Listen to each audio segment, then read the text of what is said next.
Hello and welcome to the channel. My name is Liese and this is going to be my March half wrap-up. Let's start with nonfiction. For a long while I have been reading Decolonial Marxism, Essays from the Pan-African Revolution by Walter Rodney. This was recommended to me by my local socialist organization, and it is a lot about how socialism and Marxism specifically is applicable not just to Western Europe in the 1800s, but is actually applicable to lots of times and places, basically anywhere where class is a factor. And he talks about how class happens in Africa and how colonialism affected things and how the slave trade affected things. There's a lot in here about the colonization and the slave trade in Africa. Massively that impacted the people and the people who fought back, and a lot of interesting stuff that I did not know before.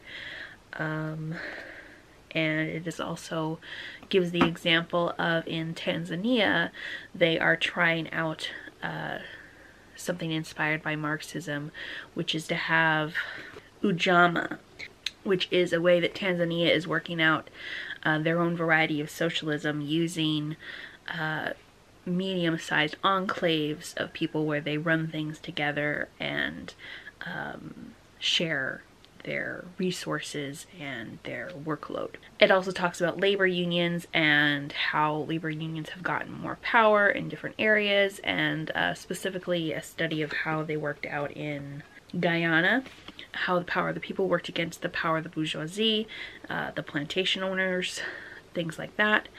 It was all very interesting and helpful in helping me formulate my own thoughts on these things. Then On Palestine by Chomsky and Pappé. This is a sort of roundtable conversation between a sort of interviewer and Chomsky and Pappé, and they are discussing back and forth basically how to be an ally to the people of Palestine. So like really useful stuff about listening to what they want, BDS being a big factor. That's the movement for boycott, divestment, and sanctions.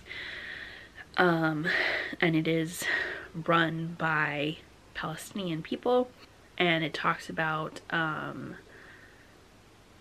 the two-state solution versus the one-state solution, and like how people's thoughts on that have evolved and changed because of changing circumstances. So that was very interesting and helpful, and I gave it 5 stars.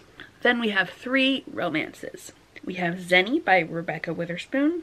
This one is one where people have to get married to inherit from a rich person who has put in their will that if you get married, in this case to a specific person, then you get my money / house. This is an interracial romance with a black woman and a white man. She had a favorite aunt, and her favorite aunt has just died. And this is the person who has the will in question, and the man in question is someone that her aunt made friends with later in life and is sort of been a mentor figure to, and a friend to, and so she really liked both of these people and thought they would do well together, and that's the romance. I think it's less than 250 pages, but it's just sweet and lovely. The man is British and plays the bagpipes. I really enjoyed both characters. I thought they were really nice people and likable and pleasant to experience a book with. So I gave it 4.5 stars. Then Two Wrongs Make a Right by Liese.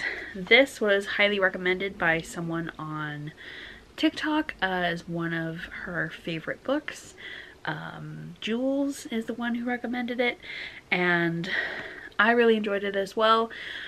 Liese writes a lot of books with disabled main characters. She is most well known for her Bergman Brothers series, but this I think was written before that one started. And it features a main character with autism, and the other main character has anxiety. And they were really sweet together. I really liked how they worked to take care of each other and were just really kind people. and I think they had good chemistry, and they were just cute a lot. I liked the representation, and I really liked the personalities of both characters. I thought the third act breakup was unnecessary and silly, but and I was hoping that the outside conflict would be enough, like considered enough conflict that we wouldn't have to have that third act breakup, but we did end up having one. So that was a little disappointing, but it wasn't a huge part of the book, so I ended up giving it 4 stars. Then we have The Fall That Saved Us, and this one is indie published, and I just found it in the recommended section on Amazon Kindle books. I think it was when I was looking for books with fat rep and black main characters, and this one just popped up, and I was like, whoa, that's a gorgeous cover. So I looked into it a little further, and it is a romance between an angel and a demon, and at that point I was like, yep, I'm buying that. I think it was $5 or less, so it took me a while to get around to reading it, but I finally did, and I really enjoyed it. It has themes of recovering from trauma and toxic childhood home, abusive childhood home, and specifically coming from a religious perspective, because our main character is the descendant of an angel, and her whole family is the descendants of different of various angels, and they're all named after their angels. Both main characters are also black.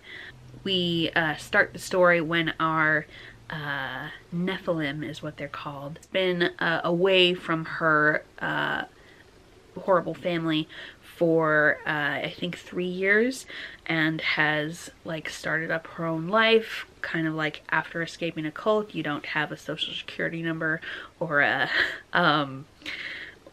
credit score or anything, but she is able to use a little bit of angel magic to get past those hurdles, and has started up a new life and owns a bookstore, which is across from a coffee shop where her best friend works and owns. And I really liked that setting, and one day a demon comes along and scares her, because she has only seen demons in a dangerous kind of situation thus far, because her fellow Nephilim in her family were demon hunters. And then they start talking, and this demon doesn't seem to want to hurt her, and they have a romance. But yeah, it was just really good. So I really look forward to reading more of this author's works.